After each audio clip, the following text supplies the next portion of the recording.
-2/x का integration. तो 1/x का इंटीग्रेशन होता है log x। यहाँ पे प्लस सी हम लोग नहीं लिखते हैं, इंटीग्रेशन कांस्टेंट नहीं लिखते हैं। -2 यहाँ पे आपका एक्सपोनेंट में चला जाएगा लॉग की प्रॉपर्टी से, तो e raise to log x raise to -2।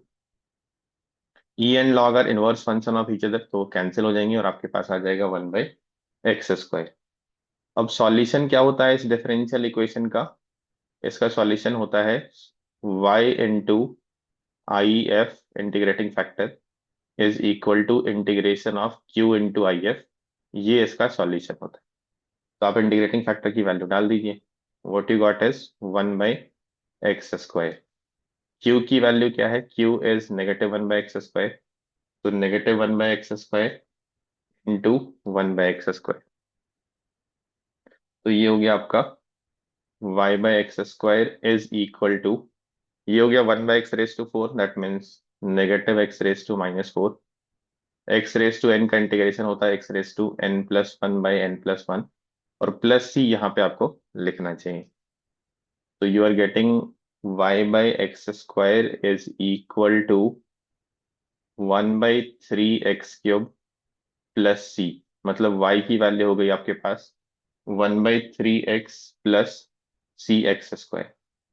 अभी देखते हैं हमें क्या फाइंड आउट करना है। तो हमारे पास एक इंफॉर्मेशन है कि f(1) 1 है और हमें 2f2 प्लस 3f3 चाहिए। तो f(1) 1 है, इसका हम लोग यहाँ पे यूज कर लेते हैं। F of one is one means जब एक्स की वैल्यू वन है उसमें वाई की वैल्यू वन। तो यहाँ पे आपको मिल रहा है one is equal to one by three plus C. तो सी की वैल्यू होगा यहाँ पे टू बाई थ्री। अभी आपको क्या चाहिए, two F two plus three F three चाहिए, राइट। तो आप एक्स की वैल्यू टू रखेंगे, तो यहाँ से एफ ऑफ टू क्या मिलेगा, one by six plus C की जगह पे two by three, two by three into four, eight by three. और यहीं पे जब आप एक्स की वैल्यू थ्री रखेंगे तो एफ ऑफ थ्री आपको क्या मिलेगा, one by nine plus two by three into nine which is six. तो आप इसको टू टाइम्स कर दीजिए, टू एफ टू है, तो one by three plus sixteen by three.